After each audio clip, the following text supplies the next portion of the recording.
Здравейте, приятели! Много се радвам, че тази сутрин тук, на това великолепно място, има толкова много хора. Празниците на Тракийските царе събират все повече и повече гости и жители на Казанлък. Освен това, малко дигни. Така по-добре ли? Окей, добре, извинявайте. Освен това, събитията, които общината насища тези празници и за които всички ние работим, стават все по-интересни и все по-разнообразни. Много се радваме, че тази сутрин тук сред нас е Георги Извърски. Няма да кажа господин, защото духовните учители имат малко по-друго положение в духовната стълбица, така че господин е много обикновено. По-скоро бих казал учител. При нас е и Силвина Белопойчева. Георги ще изнесе своята беседа пред вас. Много се радвам, че има такъв интерес. Много се радвам, че все повече духовното започва да възвръща своите територии. То винаги е съществувало. Въпросът е доколко ние го допускаме до себе си.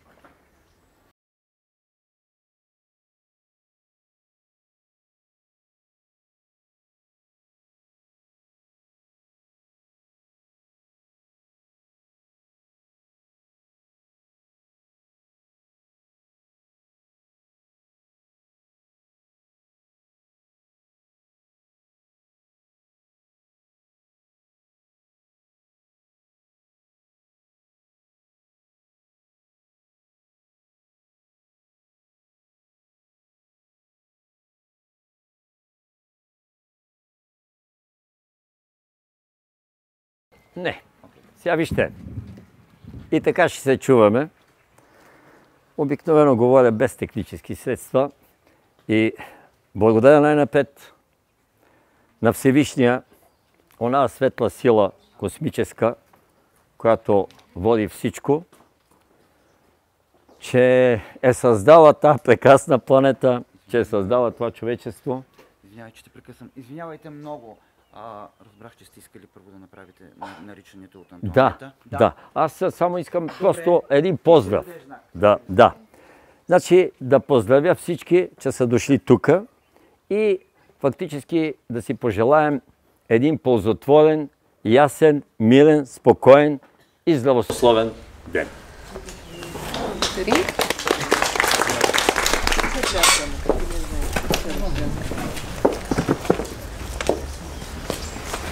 Да е светлина в душите ни, да е слънце по пътя ни, да е чиста вярата ни, да сме верни на Бога си, да е вдигнато челото ни, да тежи думата ни, да сме верни на другаря си, да е благословен хлябът наш насъщни, да е благословен огънят в дома ни, да е споделена любовта ни, да пребъдат децата ни, да бъдат.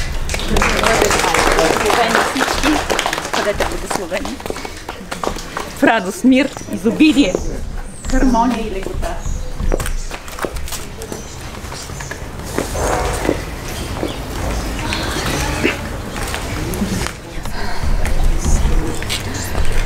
Появата на Антонета винаги е специално и благодарим, че Духа доведе с нас днес. С това хубаво наричане, което е много по темата. Чуваме ли се така? Okay. Което е много по темата. Най-напред наистина да благодаря на организаторите, на община Казанлък, на кмета на общината, на нашите приятели, които се вдъхновиха, за да сътворят това събитие на това гостоприемно място с този благословен кестен, което наистина е като един символ на духа, който, въпреки че е много интересно, че тази къща е била на чорбаджия, на търговец. И е наистина много интересна тази метаморфоза, как нещо, което е работил за материята, днес посреща нас. И вероятно много често посреща и други такива светли и добри хора, които идват да се радват на представленията на местния театър, който работи тук. Така че наистина е знаково това събитие, за мен е един истински празник и благодарим за тази възможност. Искам да започна с едно стихотворение на Георги Изворски.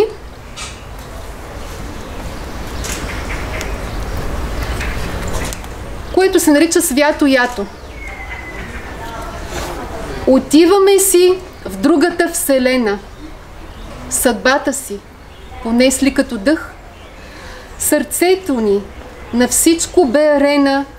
Душата ни на всичко стана връх. Вземи ни с теб сега, велики Боже, на всеки го да бъде брат, да слави Тебе, кой как може. Ние ще се върнем пак на този свят. Тогава пак ще има пролетно южна и синева, звезди като слънца, и пак девойки с поглед теменужен ще ни даряват с ангели деца. Тогава пак ще бъдем чудно ято, понесли пак любов и светлина, и пак ще свети името приятел до края на света и след това.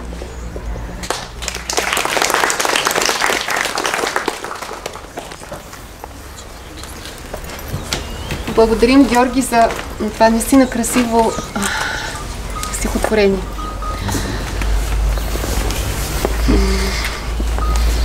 И така, днешната тема – българския дух, корен и криле. На мен честа като жена се пада да говоря за корена.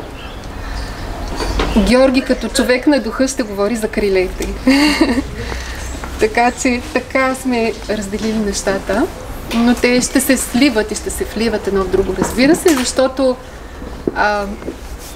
в психологията, може би, знаете, а то всъщност е дълбоко езотеричен знак, знаете, за дървото на живота, което и в психологията се възприема, като един символ на рода.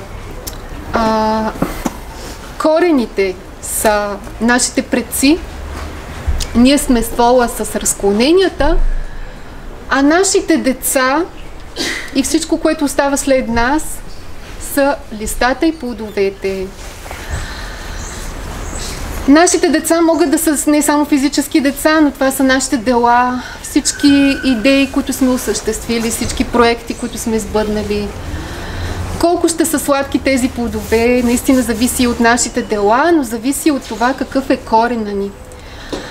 Така че това е наистина една много цялостна система и ние трябва да се възприемаме и в тази цялост, защото това, което сме ние тук и сега, не сме само ние. В кръвта ни тече енергията на предците ни и ние трябва да уважаваме това нещо, да го познаваме, да го зачитаме. Наскоро бяхме при едно вековно дърво, което наистина беше много старо. На мен лично ми изглеждаше леко уморено. Сякаш казваше, колко хубаво би било вече да си отивам и в следващия живот да се родя като птичка. И това е възможно с човека наистина да повече да се обърне към духа. Нали? И за това ще говори Георги. Подготвяйки така мисълта си за тази среща днес, разсъждавах за някои неща, които ми се изслучиха и ме поведоха към тези разсъждения днес. Едното беше за египетските символи. Знаете за скарабея. Скарабея в Египет, скарабея всъщност е този бръмбър, който целият си живот, за да отгледа потомството си, взима едно парченце тор и започва да го бута с крачетата си, да го направи по-голямо, за да може там да снесе яйцата си и там поколението му да израсте. Когато всичко това се случи, египтяните вярват, че той полита към слънцето. Изучавайки обаче символите, се оказва, че те не са точно египетски, защото скарабеи открити на българските земи защото и Анх е открит на българските земи. Ще поговори за това. И се оказва, че всичко, което ние наричаме от някаква там цивилизация дошло, всъщност коренът му е от Тракия, от нашите земи. Да завърша за Скарабея. Точно този стремеж към светлината, към духа, защото Скарабея го свързват с слънчевите мистерии, египтяните.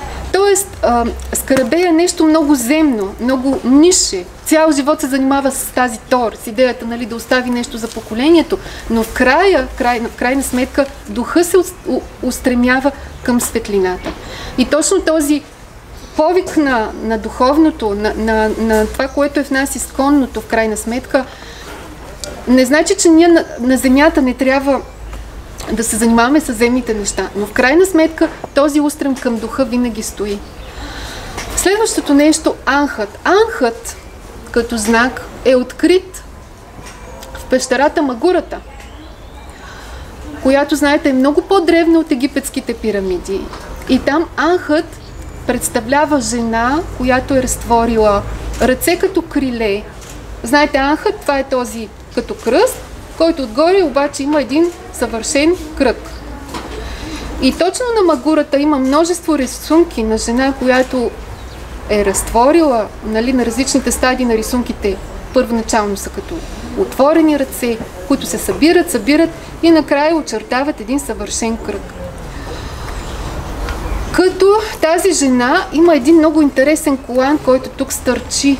Вчера, като го обсъждахме с Георги, казва, че това много вероятно е да било пособие за летене, защото никой не може да обясни какво точно е този колан, нали, който е. Какво е това? Отново виждаме материята, която тя е там, но стремежа към духа, към единението с небето, към свързването с небето. Другия свещен знак, който също е открит в България и много се изненадах, когато го открих в светилището на богинята майка на Самотраки,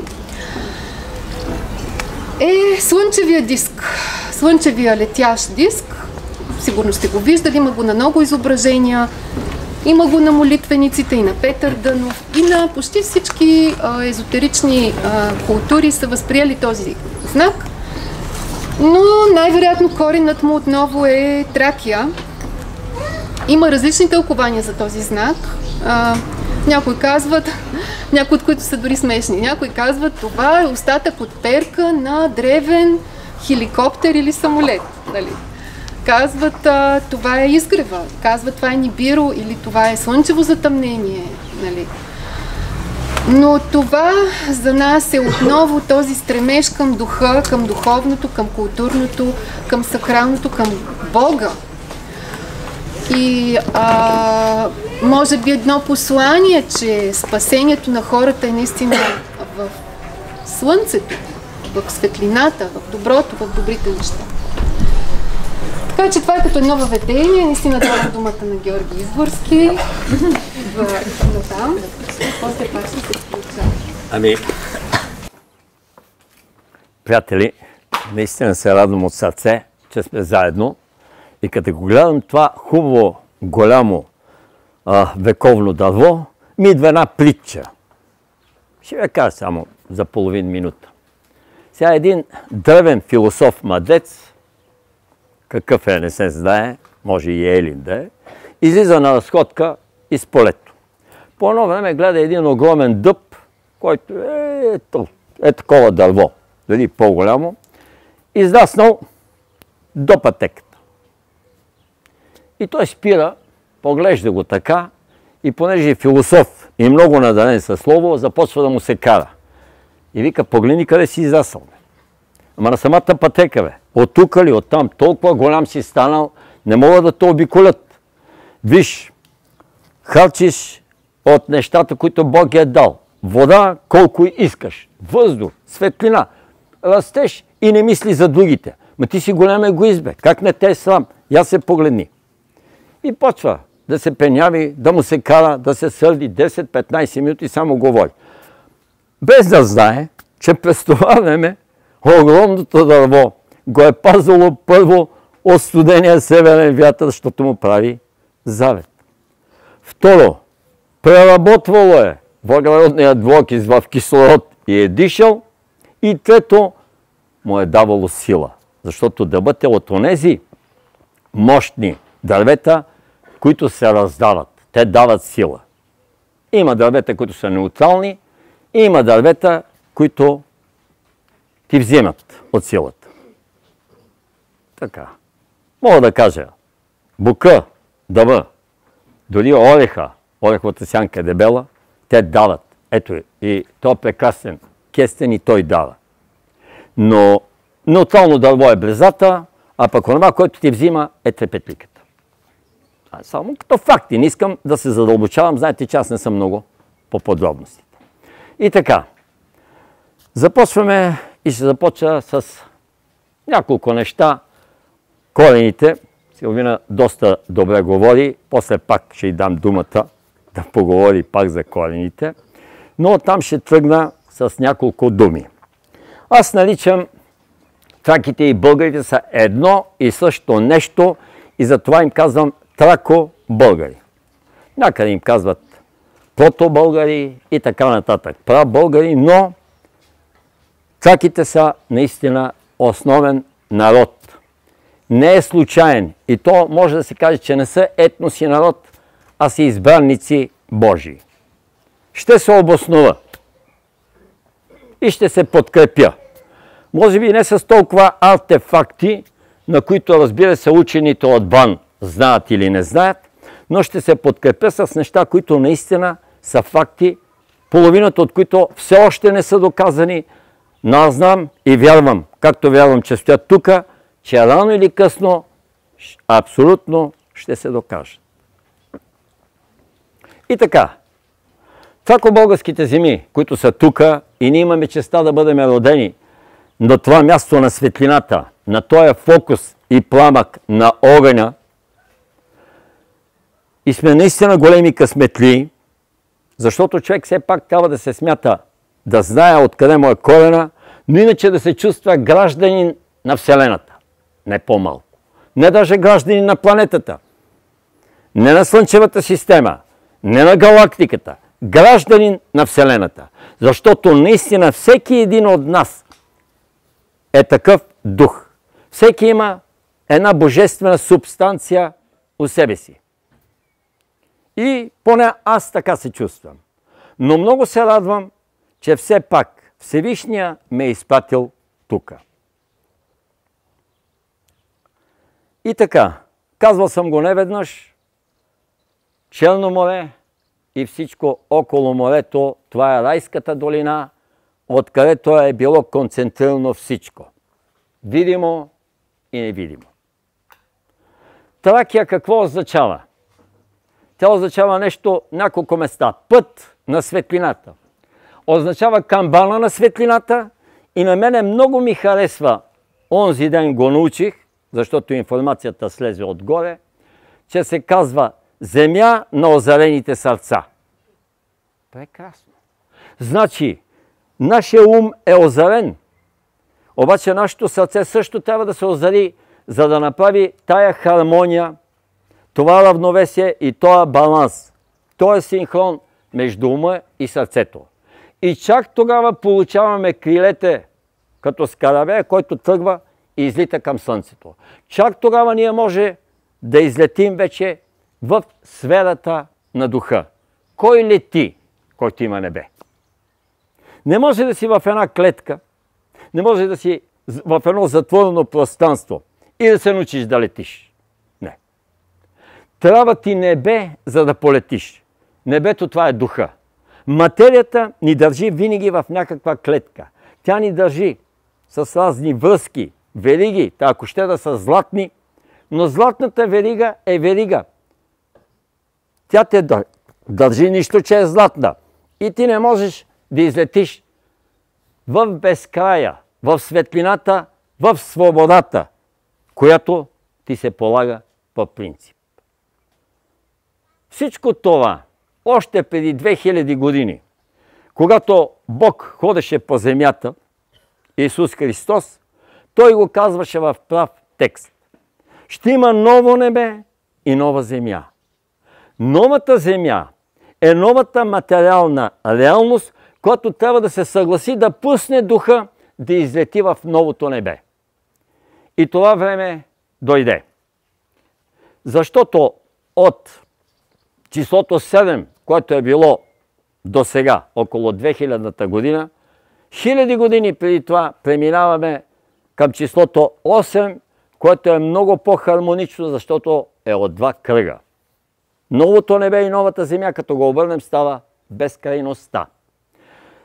Понеже казах числото 7, ще кажа, малко преди него да го обясна, ще кажа, че преди около 12-13 хиляди години става хубавия потоп и райската долина се пълни с вода. И разбира се, остава това прекрасно кътче от рая. И когато казва, че българите живеят в рая и Господ е българин, това за мен е абсолютна истина. Имам факти и доказателства, които, разбира се, не може веднага да се докажат. Но аз вярвам, че е така. Сега ще кажа само някои работи от тях. Първо, какво значи бълг? От българин значи бълг означава буквално жрец, шаман, духовен човек. Бълг, оттам идва бал е сила и до сега 9-тия бал, 1-2 бала, вълнението на морето. Значи и сила, мощ. Често са казвали, като се разместят буквите, Благария или благ. Благите хора, благите арийци. Ариец, това е бялата раса. Ако направя един така по-голям обход на нещата, мога да кажа няколко интересни думи за това.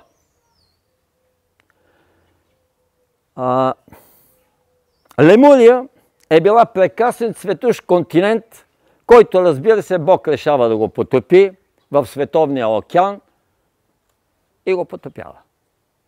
После ще ви кажа защо. Следващия хубав, прекрасен цветущ континент е Атлантида, който също Бог решава да го потопи и го потопява.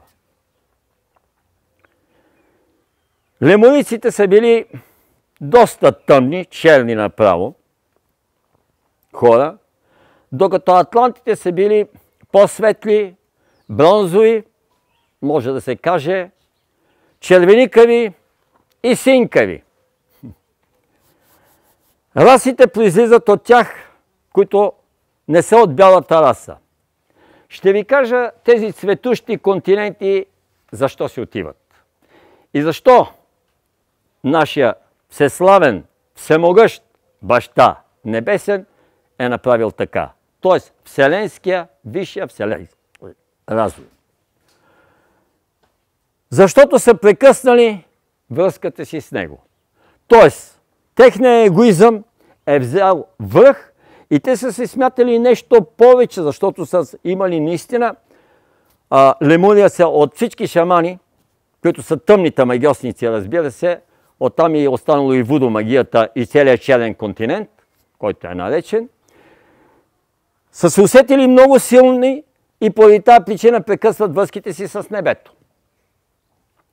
Атлантите горе-долу по същия начин прекъсват връзките си с небето, а щом нямаш връзка с небето, нищо не може да те задържи. Ти нямаш жизнена сила. Това е един прост пример, все едно, че когато си с парашут, да се скъсат въжетата на парашута. Какво ще те държи в небето? Имам един приятел, който е видял един такъв инцидент с очите си. Значи какво последва, вика, на един наш колега, който лети. Късат се въжетата във въздуха на 1000 метра, вика, и аз разбрах какво ще се случи, когато полетя към земята. От тогава моят приятел е спял да лети. Значи, скъсаме ли въжетата, Ние трябва да се освобождаваме от много връзки с материята, но с духа не може да скъсаме връзката. Останалите, тук ще кажа, раси, които са останали, те леко са инволюирали. Оттам вече остава червената раса, жълтата раса, мургавата раса, която е под едно общо название, черната раса и имало една синя или синкава, която почти изчезнала, има някакви дребни остатъци тук-таме по земното кълбо. Но защо се е случило това? Защото всяко ново нещо трябва да се започне на нова основа. Стария строеж се бута, изчиства се, прави се новата строителна площадка, а новата строителна площадка небето е подготвило за кого? За бялата раса, тъй наречената арийска раса. И сепаратизъм, но аз искам да бъда точен, честен и казвам истината и мога да се подкрепя. Разбира се. И когато казвам, напротив викам, моите момчета, аз 2 пъти повече от вас обичам всички раси, всички народи, всички религии на земното кълбо. Да, но това не ми пречи да кажа истината. Значи, душата трябва да премине през всички раси, докато стигне до бялата раса, където е заслужила.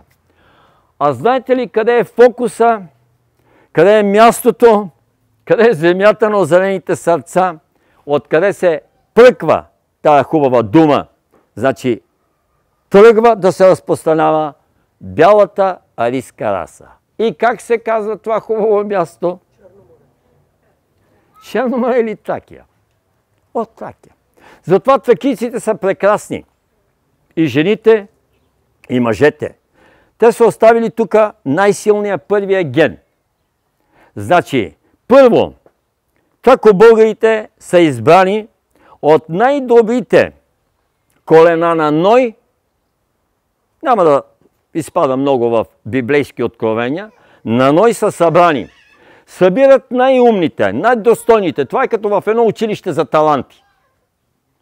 Най-добрите. За да ги направят какво? Ами духовници. Свещенослужители на Господа. Затова ги събират.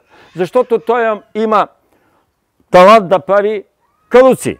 Да. Он има талант да гледа коне. Трети има талант да бъде добър гранчар. Един трябва да бъде медникар. Един трябва да бъде хлебар. Обаче, за да бъдеш духовник и жрец, ти трябва да обединиш всичко и да знаеш много неща и да бъдеш по дух и по сърце близо до небето. Да не си като другите. Следователно, тракобългарите са това. И когато ми казват, че са етнос и така нататък, не. Да си българин, това е служба, това е длъжност, това е чин, това е отговорност. Макар че българите се разделят българи по плът и българи по дух. Да, и българите по плът са прекрасни, но те работят с материята. А българите по дух са истинските свещенослужители, които са, дори както и ще да ги наречем, шамани, жреци, където заминават след това по целия свят.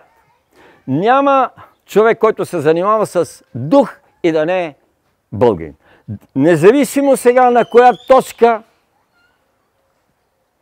на земята е роден. И с отговорност казвам, не само нашия патриарх, не само Вселенския патриарх, но и папата са българи. Как? Ами българи са, разбира се. Един католически свещеник падре е българин и дядо поп от нашето село е българин. Български дух. За това става въпрос. Щом се занимава с духовност, щом Бога е най-висшата степен на твоята вяра, на си българин. Не си никакъв друг. Ще се обоснова. На тракийските земи, трако-българските земи, тук, продължавам на бърз преглед, ще направя така на корените и на историята. Няма да влизам в подробности. Така, значи, преди около 12-13 хиляди години синовете Божии слизат и идват в Тракия. И тогава започва кръстовската и арийската раса, бялата, от тук тръгва. Всички други са били цветнокожи. После се пръскат насам-натам по земята на определени места. При траките една жена, гледам, онзи ден носи розетката от плиска. 7 лъча. Хубаво. Питам я. Ама отивам в едно най-обикновено българско семейство. Сядам, даже мъжа изобщо не го интересува. Нищо. Обаче, тя гледам, че носи розетката. И викам, абе, знаеш ли какво носиш на врата? Вика, да, знам. Това е розетката от плиска. О, викам, ти си доста посветена, знаеш. А знаеш ли, викам, каква е историята на розетката? Не. Добре. Викам, аз ще ти кажа. Много неща има написани за великото преселение на народите. Но за великото разселване на народите няма. Или ако е написано толкова дълбоко са скрити тия неща, може би в руните или в ведите, и не знам още къде, но хората не ги знаят и най-интересно, че ги знаят. Кои ги знаят? Много високо посветени духовни хора поназнайват. Ще ви кажа, че когато Бог решава да напълни райската долина, естествено, че казва на тракийските жреци и шамани и духовници, че трябва да се спасяват. Тогава трако-българите тръгват на 7 лъча, се разселват по земното кълбо.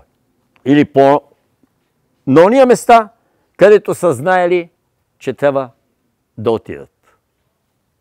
И така, ако ви кажа, че един лъч стига до Америка и културата на майите и на инките е трако-българска, не искам да ми вярвате. Само го споменавам. И че именно трако-българите 10 000 години или повече, или 11 преди Колумб Америко Веспучи, който е дал името на Америка, и на Магелан, които са открили Америка, се смята, че е открита. О, како българите се открили много, много, много преди това. Цялата тая история започва да излиза вече наяве. Другите лъчи се разпространяват, като някои остават наблизо по планините и оцеляват. Но това са тракийските племена. Тракийските племена след потопа почват да им казват, минават няколко хиляди години, славяни. Ами всички славяни са траки. И албанците включително са траки. И всички наоколо са траки. Така, минават доста хиляди години и когато започва великото преселение обратно, от тия 7 лъча, това е розетката от плиска и на всеки един от лъчите има някакви знаци. Тези знаци са окултно-езотерични, еквилибристични знаци, мистични, може да ги кажем, къде трябва да отиде всеки един клон и каква горе-долу ще бъде съдбата му и неговата задача от небето.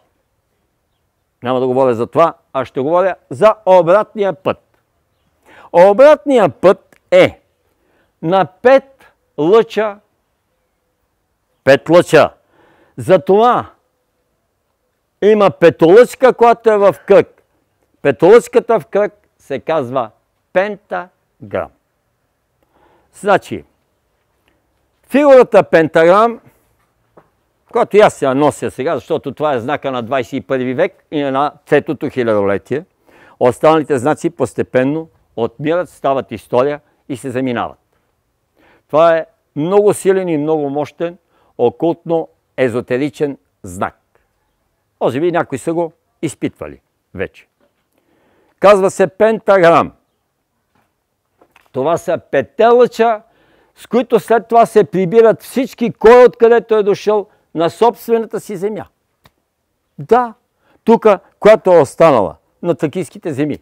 Освен това, около всички страни, които са около Черно море в близост, все пак малко или много живеят или усещат влиянието и атмосферата на рая. И така, вие мислите, че Аспарух е единствения лъч. Не.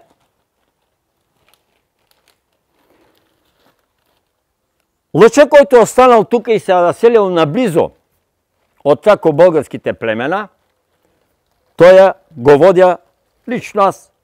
Такова е моето деление. Не знам, на другите може да е друго. Но че са 5 лъча, съм сигурен. Те, които остават наблизо. Не може толкова многоброен народ като траките, най-многобройните народи тогава са били индийския и тракийския. И изведнъж да изчезне от лицето на земята. Чисто и просто те са получили други имена. Както славяните. Славяните много. Славяни. Славянското море.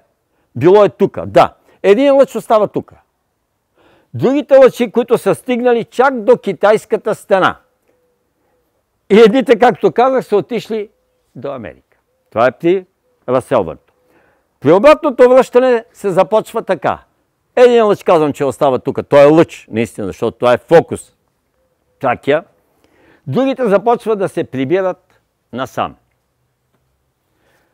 Онези, които са отишли много на изток, хазарите, хуните и така нататък, се обединяват с останалите племена.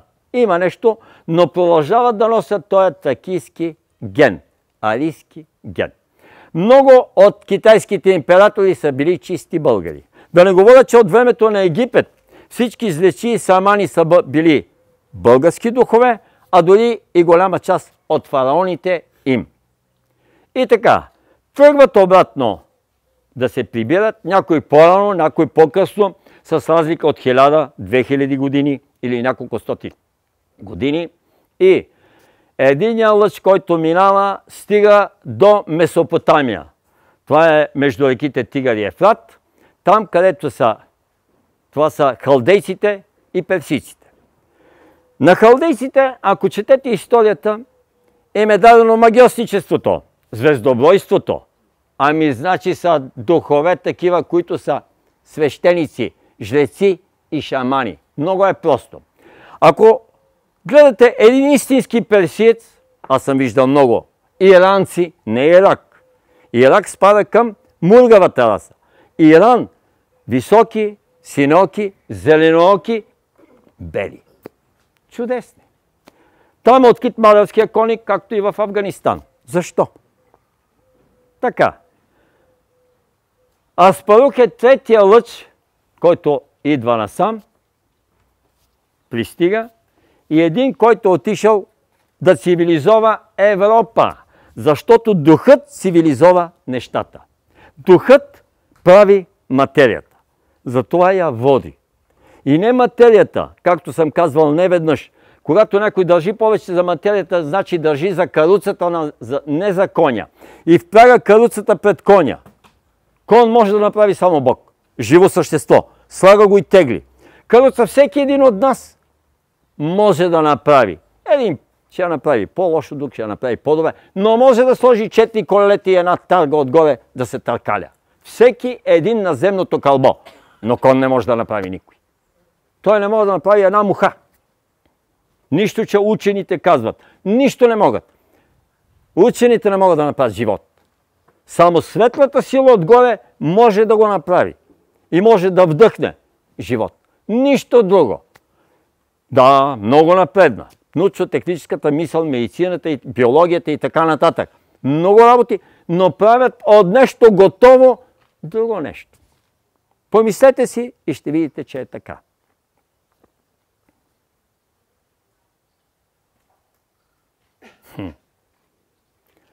Добре. Сега вече може да мина към темата, това беше само прелюдия, да говоря за нещата, защо трябва да имаме крила. За да може да летиме в необятния простор и да получим свобода. Да станем наистина свободни духове, каквито сме в Вселената и каквито сме се родили. Как може да си направим крила. Ще го кажа доста поетично и доста така материално. Всяко едно добро дело прави едно перце от нашите крила. Трябва да си направим едно крило и после да си направим второто крило. Но моят приятел от древността Диоген е казал така. За тогава човек е ангел с едно крило. Трябва да се прегърнем, за да полетим. Значи, когато се прегърнем, ние вече ставаме едно цяло, едно общо нещо и получаваме крила да летим. Тогава излитаме нагоре, а това той го е казал символично. Да направим колектив. Да започнем чисто и просто да се обичаме. Това е. Любовта няма по-висша субстанция не на Земята, във Вселената. Тя е най-мощното нещо, което винаги побеждава. То също съм се убедил. Не с омраза, не с насилие, не с копия, лък, стали, картечици, атомни бомби. Това е временна победа. Истинската победа е с любов.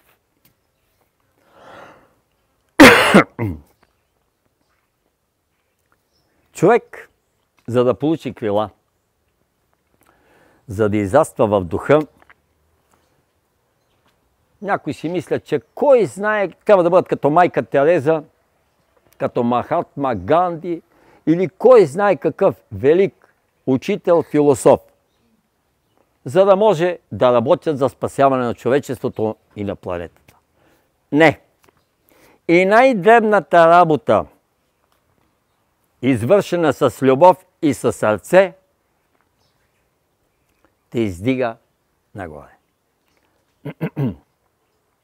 Да. И най-дребното нещо. Защото колкото повече добрини и такива неща правиш, повече пера ти израстват и крилете ти стават по-големи. Често идват при мене хора и казват: Георги, каква е моята мисия? Каква е? Имам аз мисия, вече започнах да виждам разни видения, денем, нощем. Да, виждам, че на човека му се отваря третото око. Ма казвам: ти какво работиш? Вика, имам фирма. За какво ти е фирмата? Вика, за какво? Произвеждам, вика, едни електронни устройства. Да, хубаво е.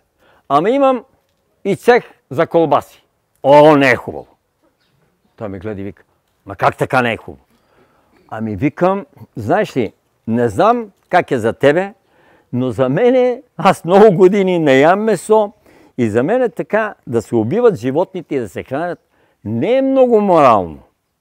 И ако искаш наистина да бъдеш угоден на Бога, трябва нещо да даваш добро на хората. Примерно аз викам, никога няма да взема да им произвеждам цигари, алкохол, наркотици, оръжие.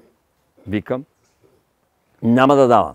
Но и това, което им даваш, тъй като викам, аз много работи знам за месото, което е силно токсично, и казвам, може би не бива да им даваш и това.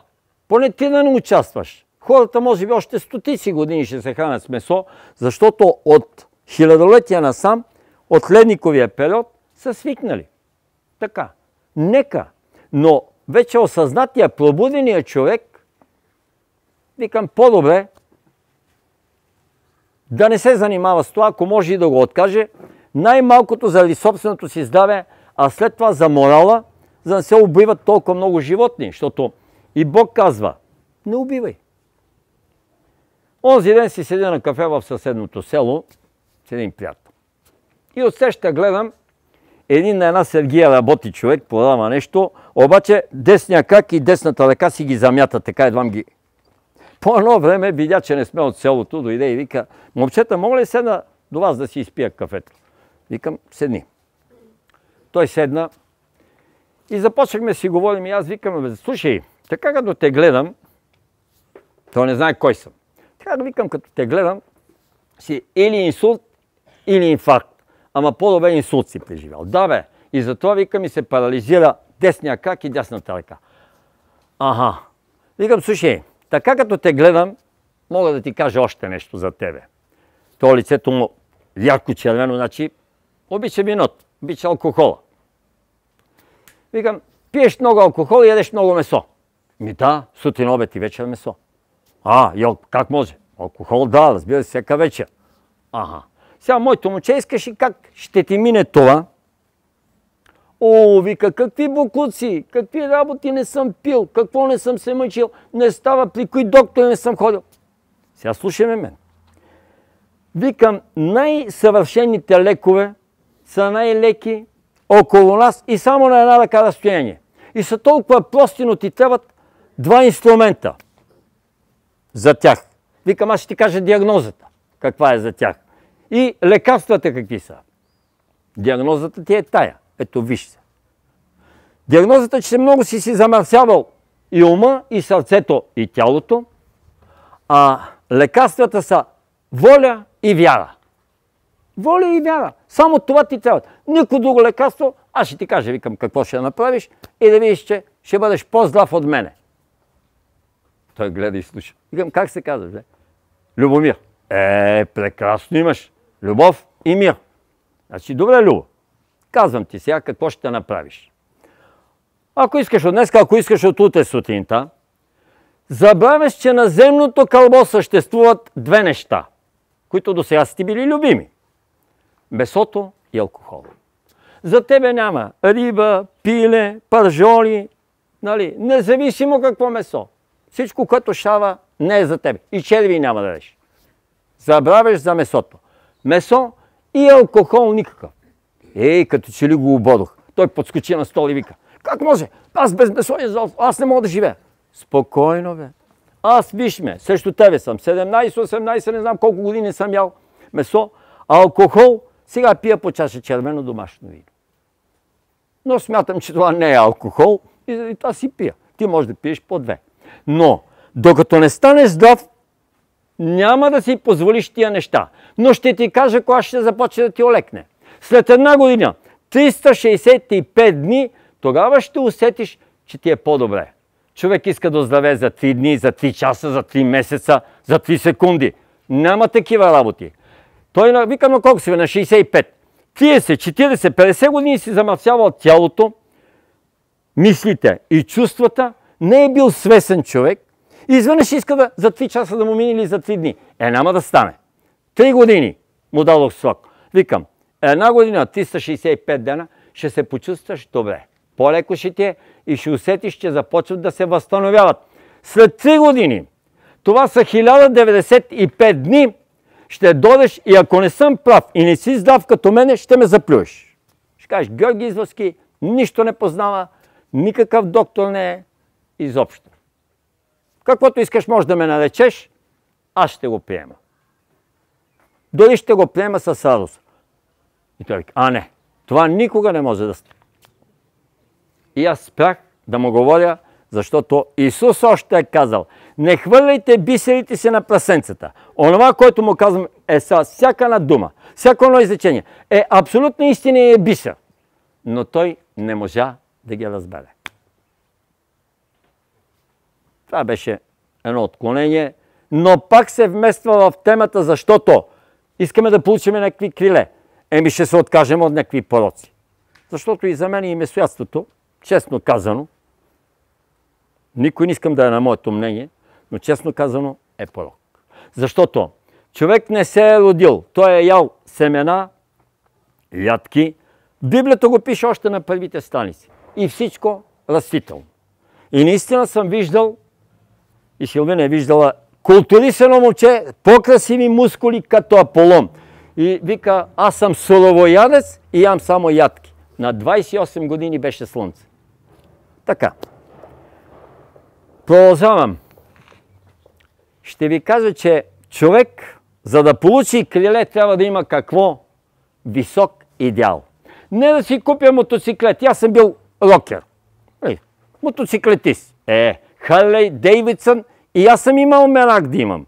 Ами имах все. И Жета, руски мотоциклети, най-големия ми беше МЗ-ка някога. Сега вече има Ямаха, Кавазаки и наистина прекрасни мотори. Но искал съм да имам нещо материално. Защо си крива душата? Но не там е истината. Можеш да искаш нещо материално, аз не съм против удобствата и против лукса. Против големия лукс съм. Но иначе човек да си направи удобство и да има една хубава кола, да има едно хубаво жилище, да има нещо, което е. Да, съгласен съм. Но не това да му стане абсолютна самоцел в живота и материята да му е самоцел. Не. Материята оставяме на втори план, каруцата. Каруцата може да е дървена, може да е желязна, може да е алуминиева, може да е направена от глина, но е каруца. Ние гледаме коня.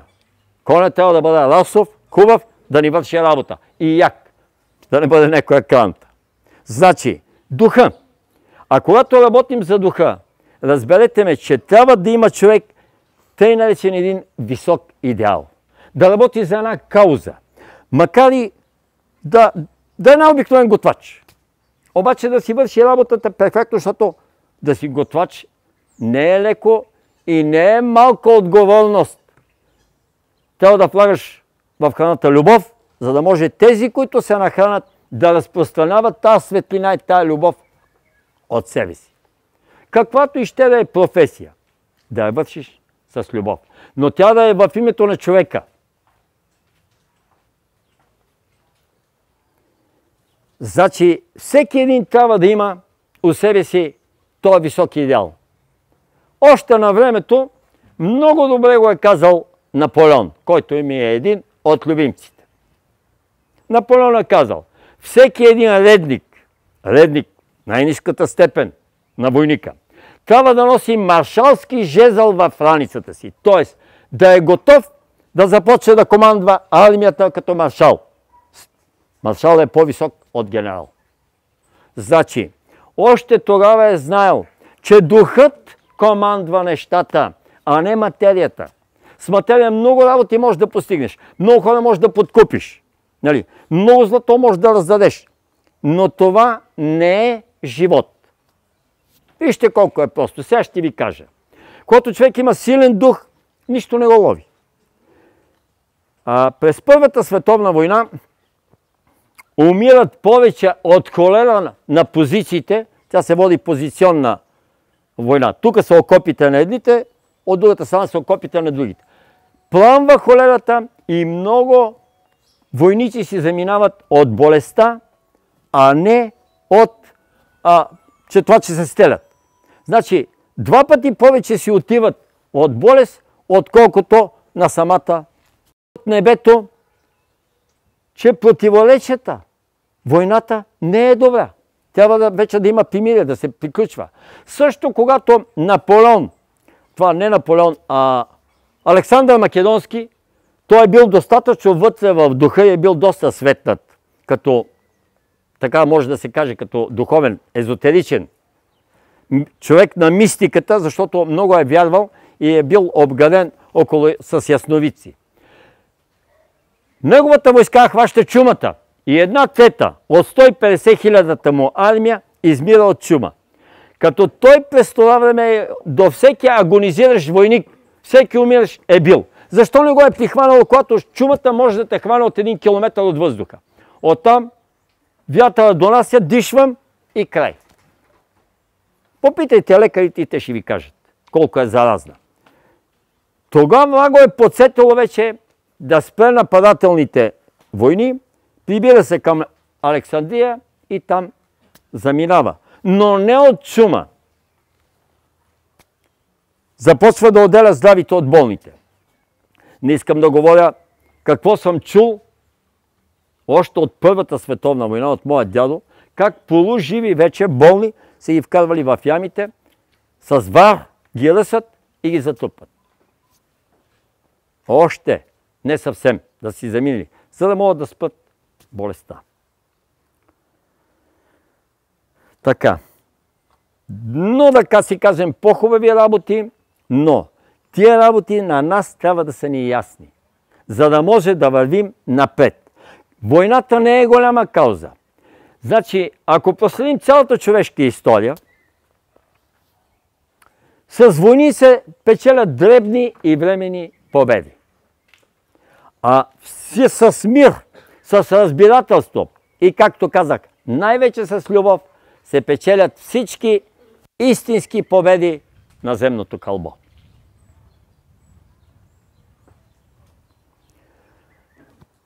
Пак казвам, може да съм най-обикновен хлебар, обаче аз трябва да изпипам и да направя най-хубавия хляб. Значи прекрасен хляб трябва да направя, като отивам тази сутрин си залагам, ами викам, разпалвам пеща, изчиствам я. Хигиената трябва да бъде на ниво. Това са дребни неща, но всяко едно от тия дребни неща, ако го направя безупречно, ефикасно и съвършено, си лепя по едно перце тук-таме и вие не ми виждате, ама имам крила. На шега го казвам. Но ще ги получим рано или късно тия крила и ще си издигнем нагоре, ако си вършим наистина така с любов работата.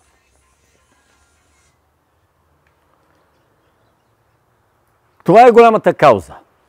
Това е, така да се каже, президента, който влиза в президентството и метача, който мете отвънка, ако метача си свърши по-прецизно работата, Бог му пише плюсове, а на президента, ако не си гледа работата, ще му напише минус.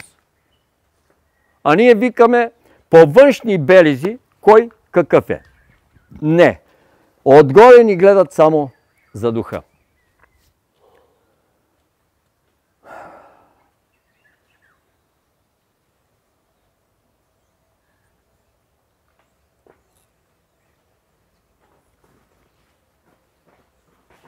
Поколенията се учат от нас.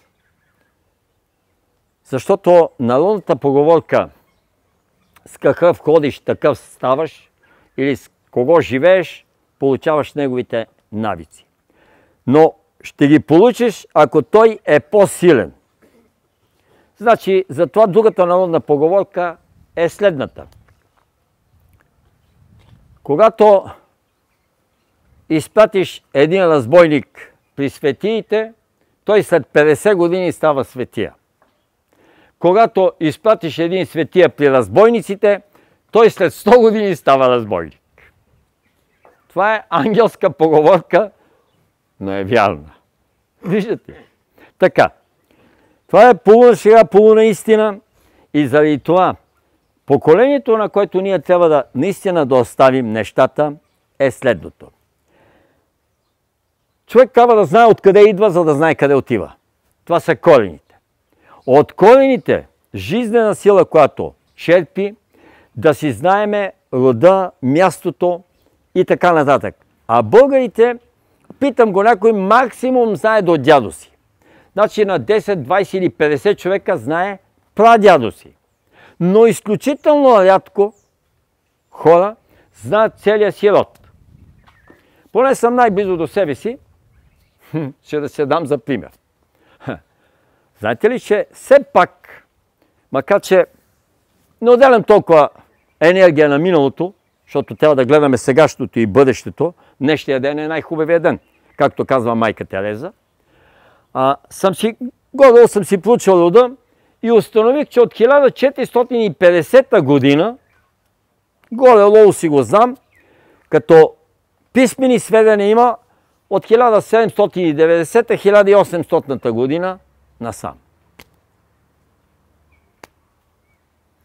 И горе-долу имам една книга, която се казва Аз и Пикасо, за един много голям български художник. Там съм написал горе-долу собствената си биография, между другото. Но пак казвам, хората, които това беше, написал съм тази книга за Димитър Казаков Нерон, един прекрасен, голям български художник, който беше приятел на баща ми, разбира се и мой приятел.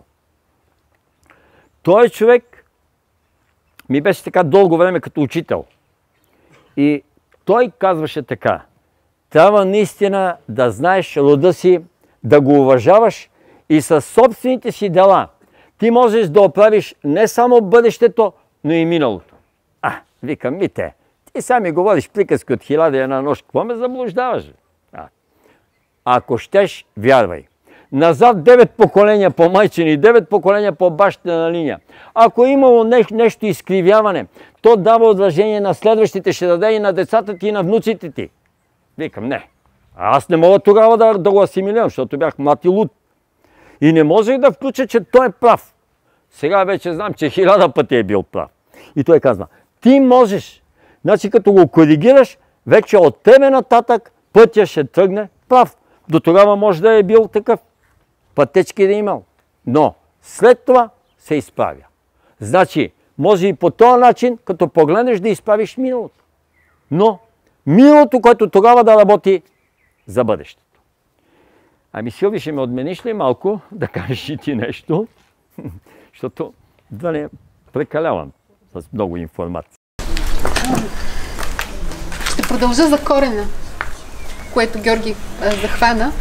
Но преди това той спомена за великото разселване на народите, което е било. Даваме ли си сметка, че то и днес върви? Може да не е толкова велико, да го наречем велико.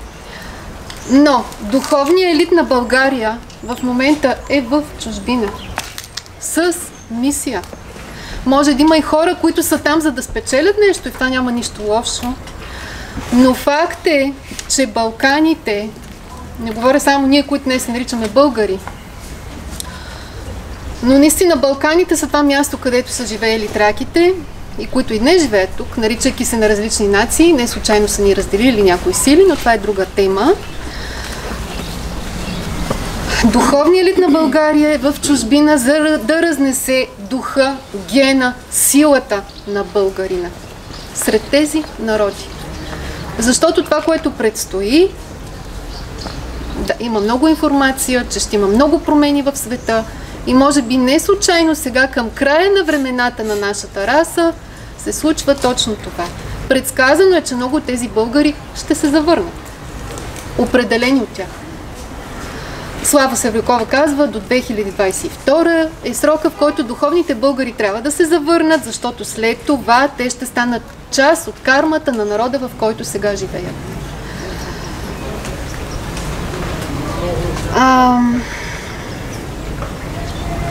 Само исках да вметна това, защото се сети Георги, докато говореше. Иначе, откъде да започна? Може би това от това какво е корена в крайна сметка. Корена е рода. За това ще говорим, Георги започна. Корена е мястото, където сме родени. Там той действа най-силно. Там енергията на рода ни захранва най-силно с енергия. Може да ни захранва, може и да ни утежнява. Зависи каква е задачата ни. Много често в родове, в които има утежнения, има самоубийства, има убийства, има неродени деца, аборти. Тези родове са с тежка утежнена карма. Факт е, че ние българите на земята, където живеем, са се случвали много драматични събития. И кармата на България е утежнена. Учителя казва, че България е черният дроб. Не случайно е черният дроб на планетата, защото хората, които сме тук, имаме силата да пречистим това, което е било, за да може да продължи това, което идва. И така, черният дроб с тази наистина тежка, знаете колко въстания, убийства, глад, всичко това дава отражение. Защото ние като си говорим за рода, Георги каза 9 поколения назад, ако ги знаем, но рода е нещо много по-голямо. Той корен е нещо много по-разклонено. Всъщност на земята няма толкова много родове. Знаете, от Библията тръгва се от синовете на Ной и разклоненията. Но тези души, които тогава са живели, нямаме чак такова отношение. Докато 9 поколения назад, това, което нашите предци са чувствали, най-вече като чувства, това, което са изричали, дава отражение. Защото словото е това, което най-много може да унищожи, но много може и да съгради, да промени. Едно проклятие е нещо, което поколения напред хората страдат от това, без да си дават сметка. Защо им се случват определени неща? Защо нямат деца? Масово сега виждате колко хора имат проблем с това. Защо не им върви в определено нещо? Защо зациклят, правят едно нещо, повтарят го отново и отново и отново и отново и не могат да продължат напред да изнесат нещата? Словото обаче може и да съгражда, защото знаете за силата на майчината благословия, защото жената е тази, която тя е жрицата на рода, тя е пазителката на рода. С нейните думи, тя има благославящата функция. Майчината благословия за съществата, които я имат, те наистина са благословени да творят напред. Аз лично съм решила, моята майка, която слава Богу още е жива, да й напиша един текст, да вземе да го научи, който да има благословия. Защото ние българите най-много от това страдаме. Още от малки басейни корят. Бе, не е така, ма забрани, ма така не прави, ма така не прави, това не е правилно, това не е правилно. Пораснат малко децата, пак им подреждам крилцата, казвам, бе, не трябва така, нали, ти знаеш ли какво почваш? Абе, троши си главата. Това троши си главата, буквално се материализира, особено ако го изричам майката или бащата, защото думите имат сила. Този родител ти прави една програма и буквално виждаш как този човек започва да има... Примерно Георги ми е казал за себе си, че неговия баща така му е казал. Абе, троши си главата, нали? Един вид като свободен си, прави каквото имаш. Той това искал да изрази, но го изразил с неправилните думи. Следствие на което Георги пада от мотоциклета, от парапланера и така нататък. Нали, това е малко лична история, ама се сетих и за това. Коя е правилната позиция на родителя? Чедо мое, аз стоя до теб, за теб, в твоите избори. Ако сгрешиш, да знаеш, че аз съм зад гърба ти и те подкрепям. И тогава и грешката няма да е толкова голяма. Опита, който детето ще предприеме, вероятно ще е по-краткотраен и то много по-бързо ще се научи. Докато в обратния вариант, един вид, нали, много често го виждам това. Ние сме духовните, ние разбираме, нашите родители нищо не разбират, ние се извисяваме, отделяме се от тях, те са нещо друго, ние сме нещо съвсем различно. Да, обаче не е така. Тази енергия продължава да стои и по някакъв начин да влияе на живота ни. Заради това правилното отношение на децата е да потърсят прошката. Ако родителите са заминали да се опитат да се свържат в молитва или в медитация с тях, да поискат прошка, да поискат благословия, да се изпълнят едно дълбоко разбиране, защо родителите им са били точно такива. Ами такива са били, толкова са знаели хората. Не са могли повече да направят в онзи етап на тяхното развитие еволюционно. И ако човек по този начин погледне на нещата, без обвинение, без тя майка ми така ми направи, иначе ми каза, нали, нещата олекват и олекват.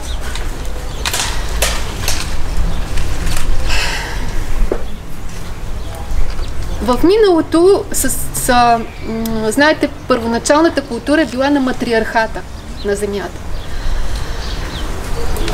Защо е така?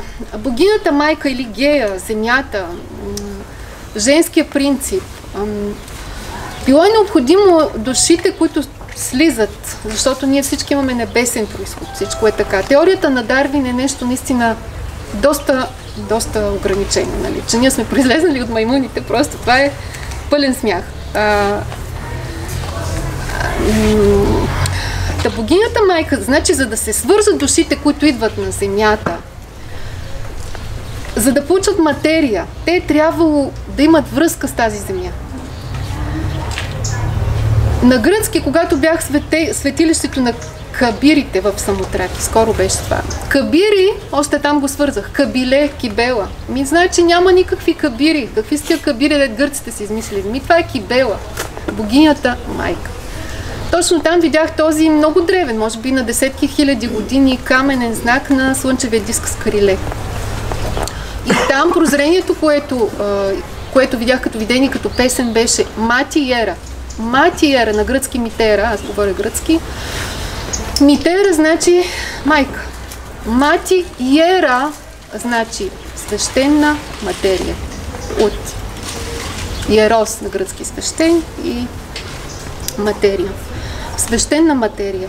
Не случайно всички мистерии, които са провеждани, са били с това как, знаете, всички траки тук по нашите земи, има го и на Бузовград, са възпроизвеждали този момент, в който слънчевия лъч, точно в определен момент на годината, прониква в мястото, което е свещената материя и я удохотворява. И всъщност това е и трябвало да стане. Да, ние сме материя, но преди всичко ние сме свещена материя, защото духът прави материята свещена. Толкова за богинята майка, в последствие се появяват и другите богове, слънчевите богове и така нататък, но там започва всичко и това не трябва да го забравяме. За рода. Отново да се върна. Родът е нещо, което, освен по кръвно родство, има и привнесени. Да кажем, женим се за някой и се сродяваме. Вече ставаме един род. Тоест, то е нещо много голямо. Кога и как може да се изчисти родовата карма? Защото в крайна сметка това е, което най-много, нали, ни вълнува. Всички нас.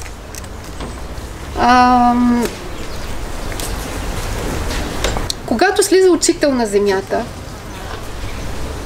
велик дух, и той се въплъщава в един род, това съвсем не е случайно.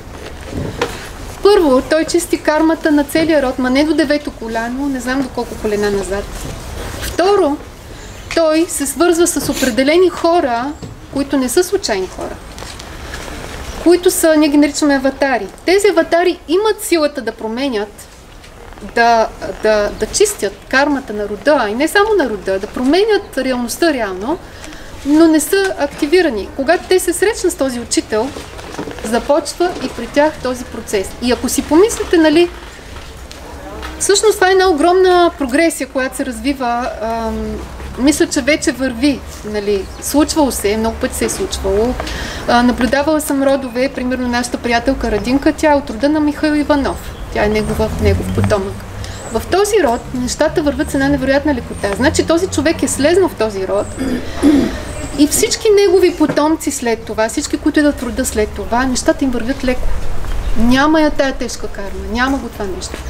Другото, което са цезаровите сечения, също интересна тема, счита се, че когато детето не мине през родовия канал, то не носи кармата на предците си.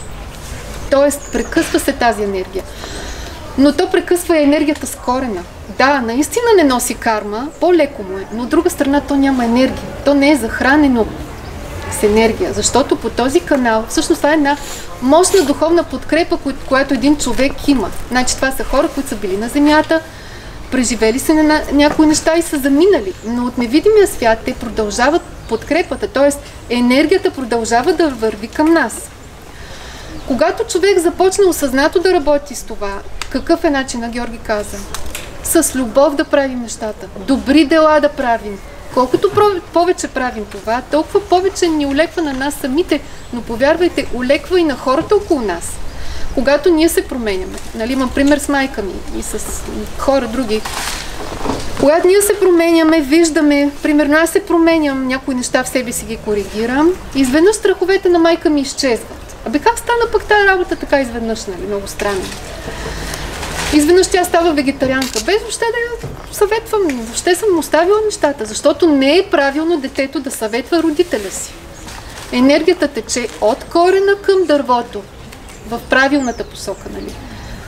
Значи, те нас ни захранват с енергия. Ако ние почнем да ги укоряваме, да ги съветваме, бе така живей, бе иначе живей. Не, майко, благодаря ти за това, което си ми дала, благодаря за това, което имам като таланти, като вдъхновение от теб, но аз не искам да те променям. Но когато аз съм това, което съм, се променя всичко. Всичко се пренарежда.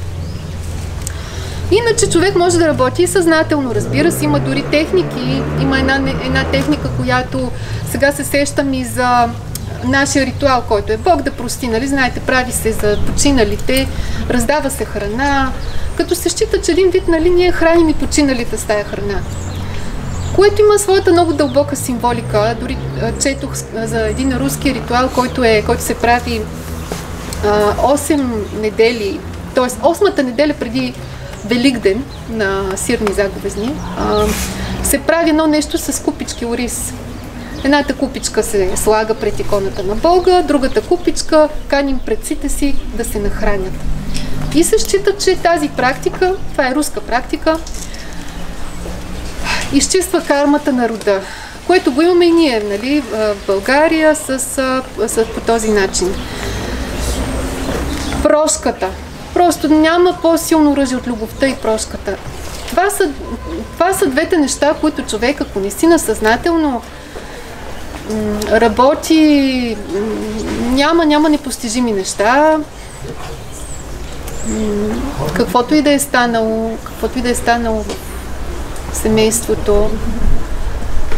Много често обвиняваме, аз в една семейна констелация бях видяла майка ми. Ами тя не е имала силата. Може би аз имам вече силата да променя нещата. Но тя просто не е имала тази сила. Защото 7 поколения назад бабите са и влияели по определен начин, с проклятия. Моята баба много кълнеше. И това кълнене днес чак разбрах, че това е една енергия на отделяне. Все едно, като едно проклятие, което те отделяте от хората. Ти самия си склонен да отделяш хора от себе си, да кажеш, ти не си ми син, ти не си ми брат, ти не си ми майка. Ти не си ми приятел, защото така и така направи с мен. Всичко това идва от някоя баба, която някъде там. Ами обръщаме се към нея. Мислено. За Бог няма невъзможни неща. Обръщаме се, благодарим, с разбиране, с любов, най-вече с благодарност. Благославяме я. Благославяме и себе си. Мислено искаме благословията от нея и от целия род към нас благословията. Може да се пробва в медитация, нали, това нещо да се прави, в молитва и така нататък. Изповядването. В църквата не случайно го има. Това да стигнеш до един проблем, защото повечето не си даваме сметка. Аз, каквото правя, там отзад много важно, какво било, не ме интересува. Абе не те интересува, но той е част от теб, той е в кръвта ти. Няма как да го махнеш. То ти е и задача всъщност. Защото наистина наша задача, учителя казва преди 100 години, Петър Дънов, че кармата вече се ликвидира. Ами ликвидира се, защото ето Георги Изворски говори за тия 144 000 аватари. Това са светли същества, които не са от земен произход, просто са от по-висока еволюция. Нещо като духовни учители или посветени, които идват на Земята. От тях 8000 са в България. Тези хора имат потенциала да се родят точно сега, в края на времената, когато се сменят расите, за да изчистят много често с тях родът завършва с тези хора. Така е било. Няма да давам примери, наистина е така. Просто кармата се ликвидира и цялата този грост от души, който е свързан в този род, вече се преражда, може пак заедно да са, в друг род да се прехвърлят, но кармата и всичко олеква и нещата стават несравнимо по-добре. И за мен това е част от това да си направим перцето, да осъзнаем наистина кои сме, защото ние не сме само това, което виждаме, нали? Аз Силвина с моите амбиции и желания. О, не. Нали? И след това просто съзнателно да работим в тази посока, да се поразровим, да потърсим, да отидем на някое родово събиране. Това е била много хубава традиция, да ви кажа. Защо да не? На хората, които са живи от този род, да им обърнем внимание, да си поговорим с тях, да разберем някои неща. Може би на нас ще ни светне по този начин нещо.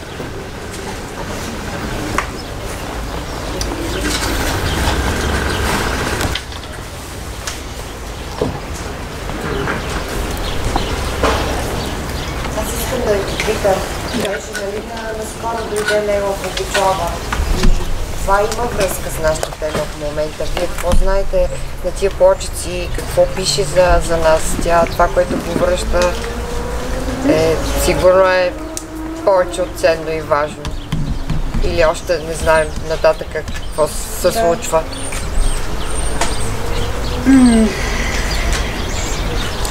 Със сигурност е важно. Появата на никой човек в едно пространство, особено когато той е с претенция, че носи определена енергия, това сигурно е така, нали?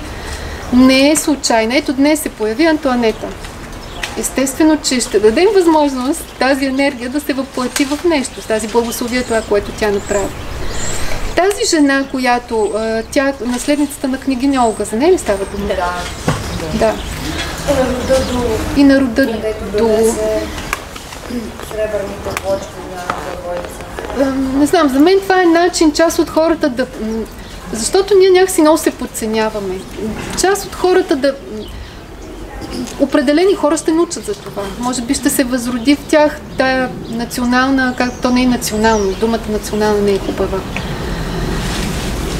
Никога не трябва да възприемаме нещата като личността, която го носи. Защото ако така го възприемаме, т.е. каква е мисията на този човек, защо се появява? Тя може да е определена личност, която носи определени качества. Нали? И да кажем, аз забелязвам някакви неща, които може би не ми харесват лично на мен в този човек, но той не се появява случайно. Вероятно ще разберем какво точно ще се случи там. Това е един процес. Постоянно излизат разкрития за ролята на българите, което е било. Може би това е част от този процес и не е случайно. Иначе някакси тя много по-руски ми влезе, така едно, не знам.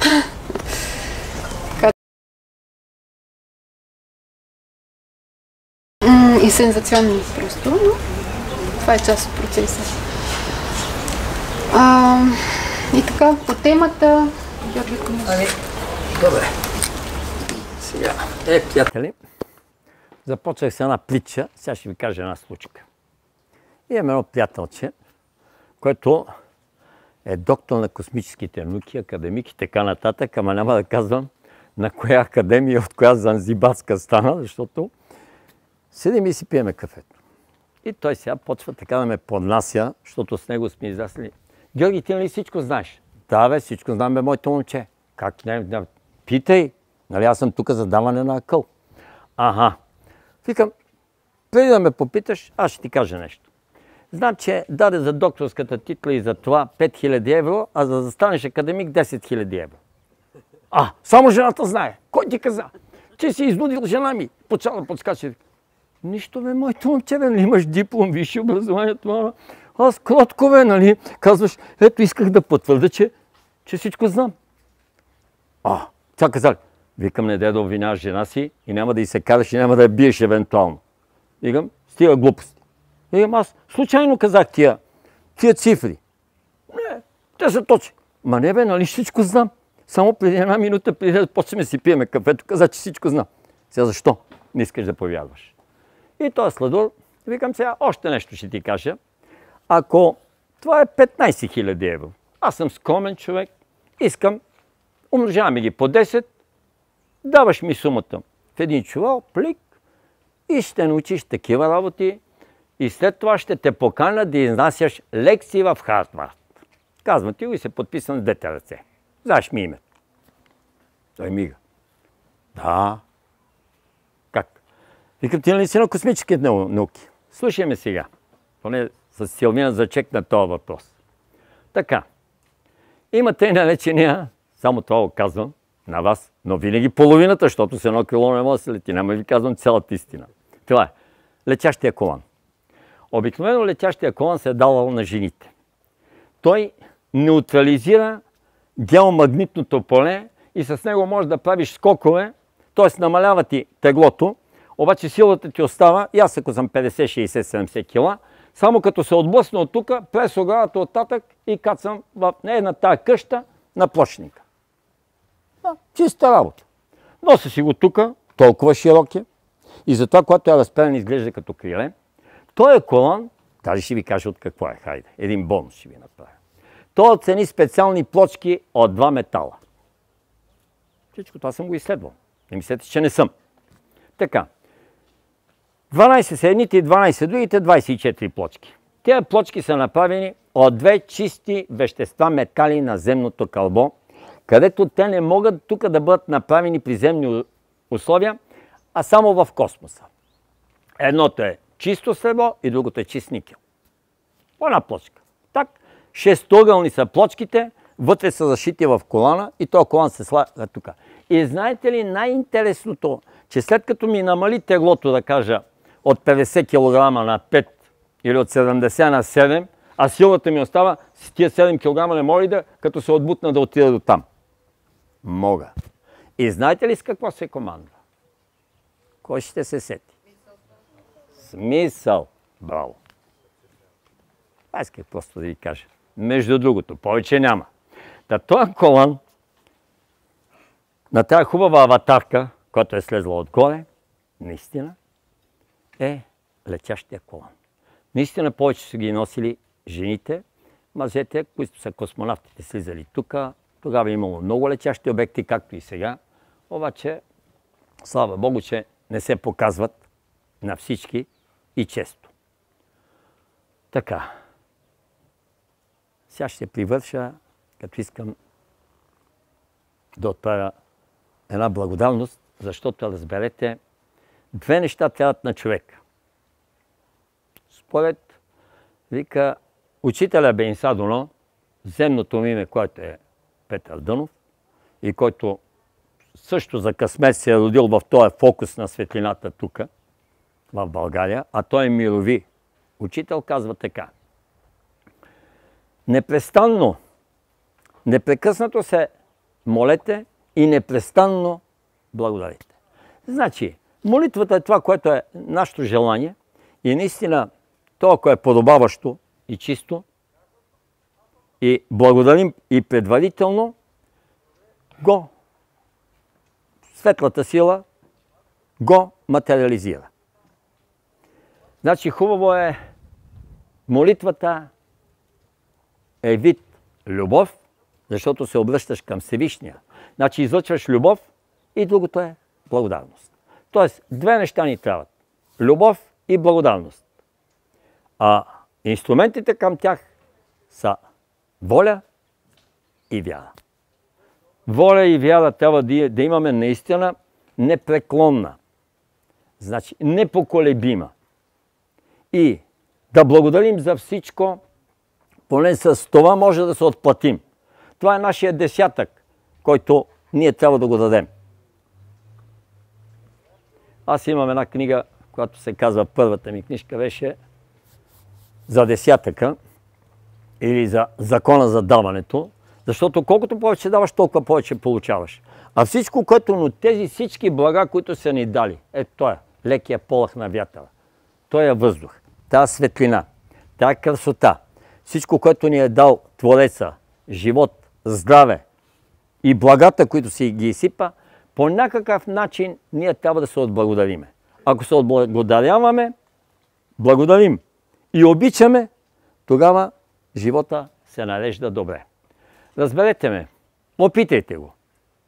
Защото човек като започне да прилага тия неща, вижда резултат. Обаче трябва да ги прилага дълго, както казах на оня Любо, за колко време ще се излекува. Но има и по-кратко нещо, което едно момченце идва и вика, Георги, знаеш ли, реших това, което казваш, да не излъчвам нито една лоша мисъл, нито едно лошо чувство, да не казвам нито една лоша дума и да не употребявам остри предмети, остри думи, изобщо остри работи една седмица. Вика, много трудно ми беше. Но на 8-я ден започнаха чудесата. 7 дена, защото аз казах, издъжте 7 дена, бе. 7 дена може нещо, примерно да не мразиш комшията. Като го видиш, не може да се гледате с него, ама му казваш, обичам те. Обичам те, ама ще да не говоря силни думи, нали, защото трябва да ги разсейва, да е така недобър човек. Но му казваш тия думи. Това са мили думи, които току-що като благословия. Тая благословия, излизайки от нас, се връща при нас. Когато се молим, независимо за кой се молим, ние се молим номер 1 за себе си. После за него.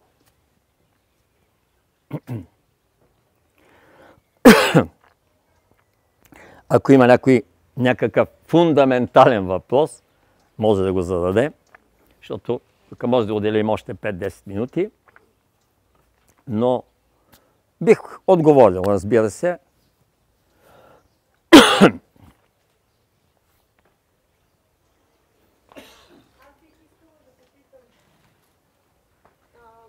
Старите български обичаи и традиции, как се вписват в новото време и новите енергии?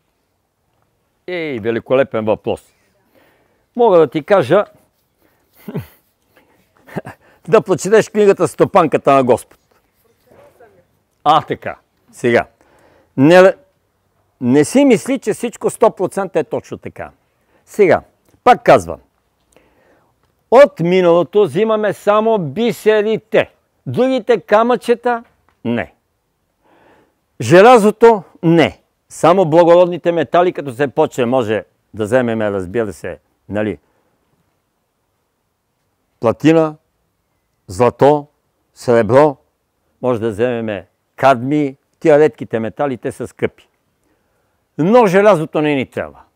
Значи желязото е пълнеж, както и от старите традиции, онова, което ще вземем квинт есенцията. От един пръстен, гледам го, пръстена е направен от бронз, обаче има скъпоценен камък. Бронзовия пръстен не ми трябва. Трябва ми скъпоценния камък. Значи, взимаме от всичко онова как се вписват. Вписват се само, които ни водят към новото. Които ни дърпат към старото, просто ги елиминираме.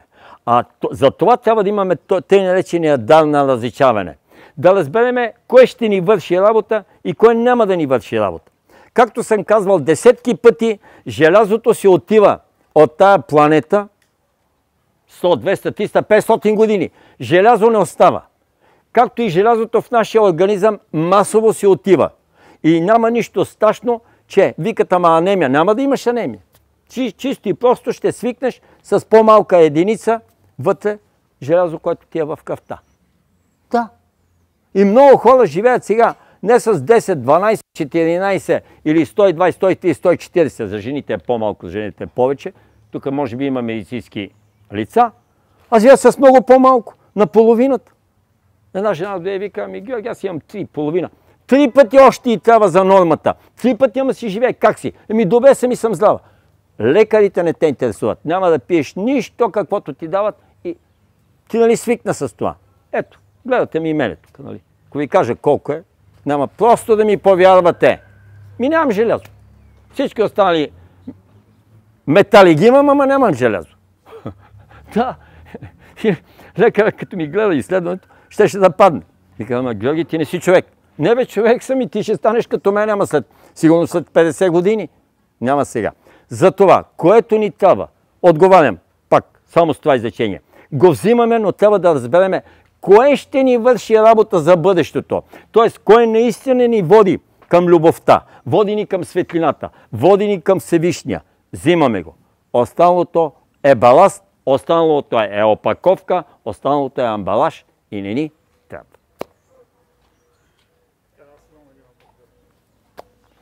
Трябва ли да се страхуваме от чипизацията, която предстои? Кое е това? Чиповете, които ще ги слагат на документи. Спокойно.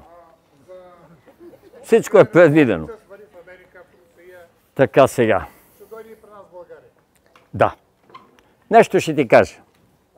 Виж, аз не се страхувам от нищо. Чипи на сила да ми сложат, той няма да ми повлияе на мене, защото като имаш воля и вяра, не те интересува нищо. Всичко е техническо.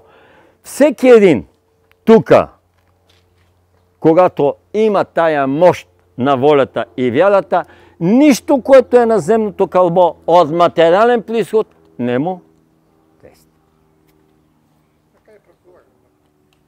Ти много добре го знаеш. Обаче ме пита сега, може би другите трябва да го чуят. Нали? Казвал съм неведнъж.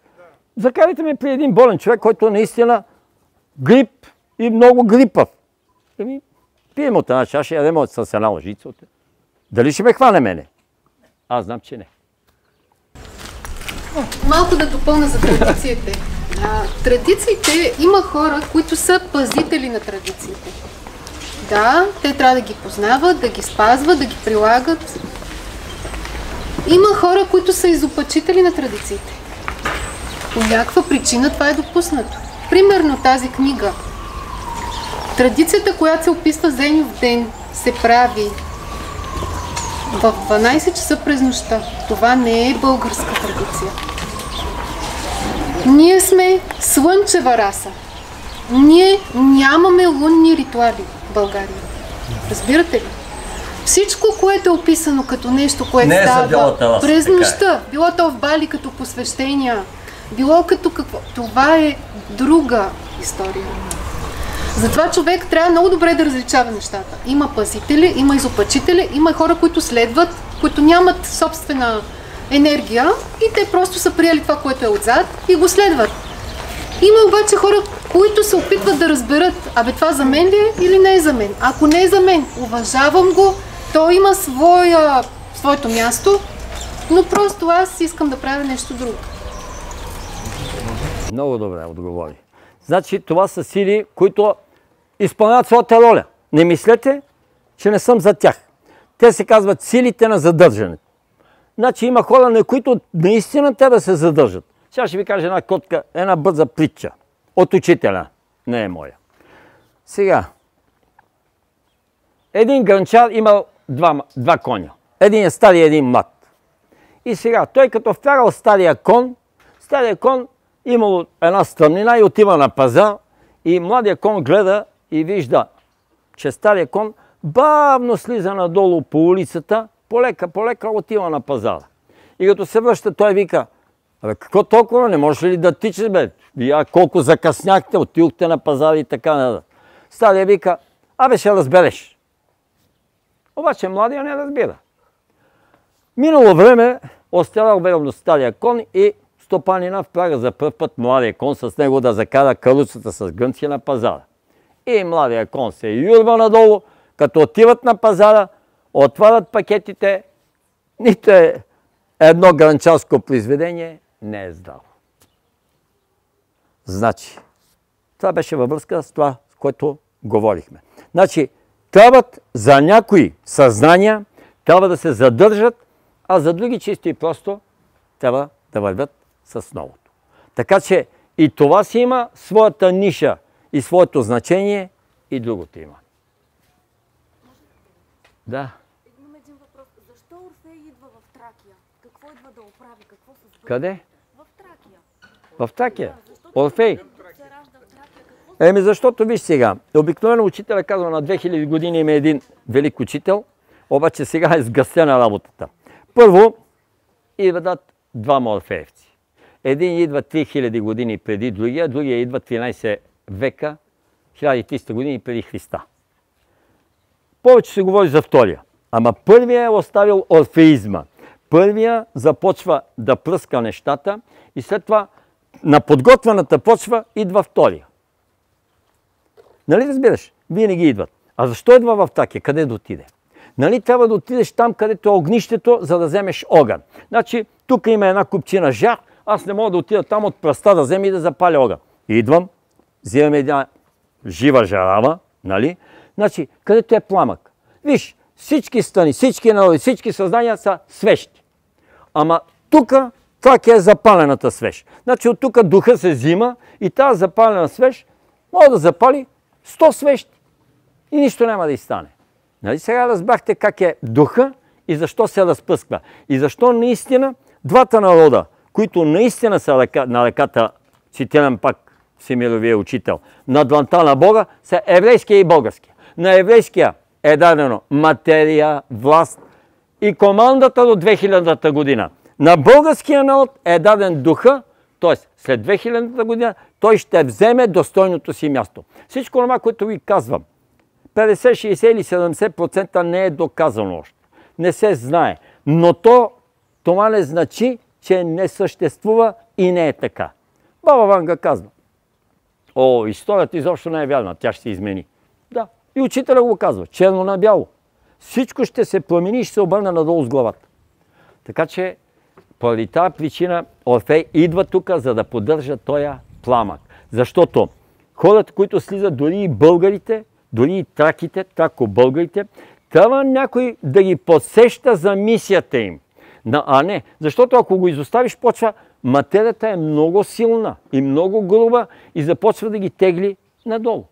Докато си възвърнат тази духовност, трябва някой да дойде и да ги подсеща. И като идва тук, значи втория алфей, що го гонят бесите?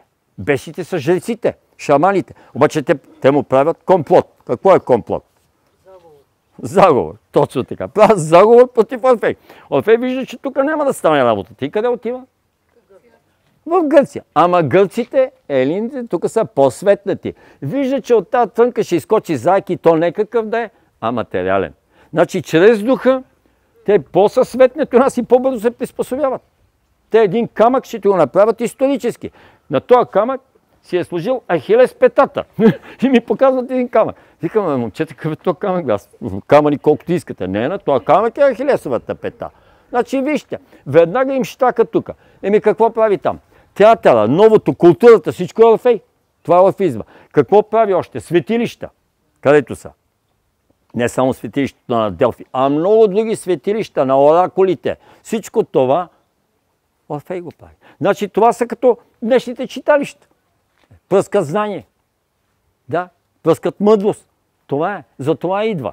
Но перманентно, така да се каже, идва по един такъв духовен учител, за да може да държи съзнанието будно.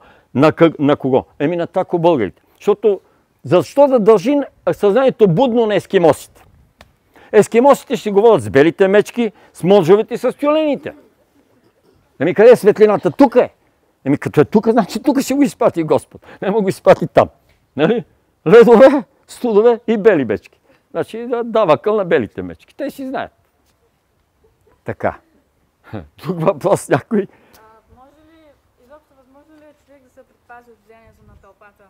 Последна година съм в училище, 26 човека в стая и глупостта ме смазва.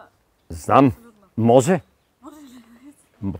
Сега ще ти кажа това, което аз вече, без да го казвам, си го имам.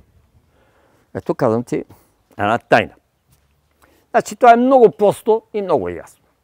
Преди да влезеш някъде, където има, понеже, как да ти кажа, твоя дух и душа, като отиваш някъде, те предварително отиват. Значи аз, ако искам да отида сега в една къща, аз вече съм там. Ама при всички положения, 1000 на 100, 1 милион на 100 съм там, нищо, че физически седят тук и викаш, ама Георги Извърски е тук. Не бе, там съм, в двора съм на тази къща. Да. Значи предварително, преди да влезеш някъде, където има много хора или където смяташ, че ще има негативно влияние за твоята крехка личност, дух и тяло, казваш така. Винаги се споменава Всевишния. Макар че, знаете, че Третата заповед не споменава и на празно името Господне, нали? Поред църквата. Да, ама когато ти е такова състоянието, може да кажеш и 5 пъти името му. И казваш, Господи, обгади ме с диамантената сфера на Твоята защита. Благодаря ти, слава на Тебе. Амин, аум, аумен. Трите амина. Земния, ангелския и божествения. Значи пак казвам, Господи, обгради ме с диамантената сфера на Твоята защита. Когато се обърнеш директно, няма начин да не усетиш, че след това, където и да влезеш, или съвсем ще бъде намалено това, или изобщо няма да има никакво влияние. Нищо, просто това спокойствие остава от тебе. Това е диамантена сфера. Но трябва да дадеш разрешение на Всевишния. Ще ви кажа защо. Защото на космическата конституция, която от сърце искам да предложа да се изучава на Земята, аз съм изучавал, разбира се, член номер 1 е да не обсебваш свободата никому. Нито физическата, нито духовната. Значи, щом Господ е дал първото, той дори да е Бог, помага ти, но ти помага така не как елегантно. Но когато му поискаш директно помощ, ясно, че ще се обърне към тебе. Ние просто не знаем да се молим, не знаем да искаме, така да се каже, от небето. И понеже и аз се включвам, че не знам, макар че аз знам горе-долу, и Господ почти нищо до сега не ми е отказал. Ако е умно, ако не е умно, сега за глупости, сега да искам Харли Дейвидсон, като може да си карам една моторетка, малка. Няма да стане, няма да ми даде. Но летяща чиния ще ми даде. 2022 година, вика, синко, ще ти дам летяща чиния. Така че ще се возя лично аз 22 година на летяща чиния.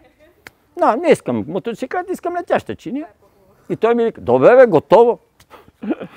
Така, виж колко е просто нещата, но не забравяй да си го казваш. Може и сутринта рано, като станеш, още си изгрял на слънцето и веднага. Тук да вметна. Примерно този кестен. Дали му пречи това, че има тук седим толкова много хора. Едно храстче, има напротив, щастлив е. Има красиви други дръвчета, малки. Дали му пречи на... Не му пречи, той е щастлив в момента и ни дава сила и своята благословия. Друго защото искам да ние кажа, сме разумните същества. когато човек заякне, когато се превърне в едно силно дърво, каквото и да има наоколо, просто не му влияе. Наистина е така. Значи... Но това означава и корена ни да е здрав. Ние да сме здрави. Това, което създаваме, да е здраво, да е красиво. И тогава просто ние влияем. На нас нищо не ни влияе. Ние влияем. Така. По-висшето съзнание влияе на другите съзнания. Винаги по-висшето всичко дава. Значи по-богатия дава. Не можеш да отидеш при бедния и на главния автомата да търсиш хляб. Хляб няма. На босия цареволите не може да му вземеш. Обувки няма. Той си е бос. Значи, оня, който има. Той дава. Богатия дава. А богатия не е обязателно само с материални блага. Той може да бъде богат и по дух. И да раздава този дух. И затова българите, тая им е мисията. Да раздават дух. Учителя го е написал черно на бяло, ще го повторя сигурно за 100-тен път. Нали? Аз ви давам на вас, моите ученици, културата на любовта. Изкуството на любовта. Изкуството да живеете. Вие сте длъжни да го предадете на българския народ, а българския народ да го предаде на останалите народи. Ако аз не ви го предам, ще отговарям пред Бога. И вие, ако не го предадете, ще отговаряте пред Бога. И българския народ ще отговаря пред Бога. Ето, казал го е. Сигурно 90% от вас са го чели. Ама българина е дебела глава и като вземеш да му говориш, той е като стена. Така е, но това е и добро, и не чак толкова добро. Защото за това е издържал през вековете. Нали? Това е твърдост при него. Така че винаги всяко едно нещо има две страни, има като монет. Ами, приятели, слава на небето. Вижте, и тук стана сянка, приятно е, хубаво е. Нали? Дървото ни пази, дава ни наистина, дава енергия. Сега нещо, гледам го, той е питомния кестен и говоря веднъж с един агроном. Пак си пиеме кафето, така си имам различни приятели, ама всякакви. И викам, бе, слушай, едно кестен, че съм засял такова питомно, 10, 12, 15 години стана, няма плод. Ма ти не знаеш ли?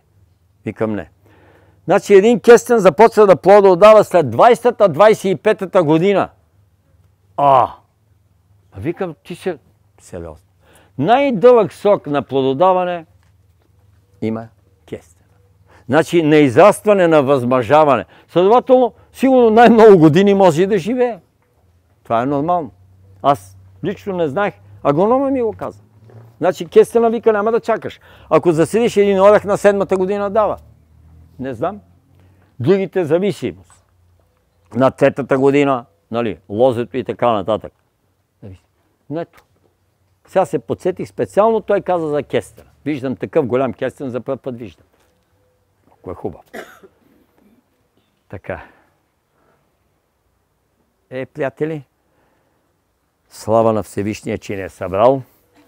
Пак да не забравяме воля, вяра, любов и благодарност.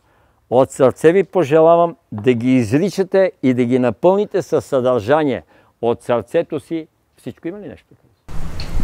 Благословете децата си, благословени да сме ние, които сме заедно и да продължаваме. Да кажа още нещо, следващата лекция ще бъде във Варна на 10 септември в Римски терми, пак ще бъде на открито. И така, ще пуснем информация за това. Благодаря ви от сърце. Поклон на Бога и на вас!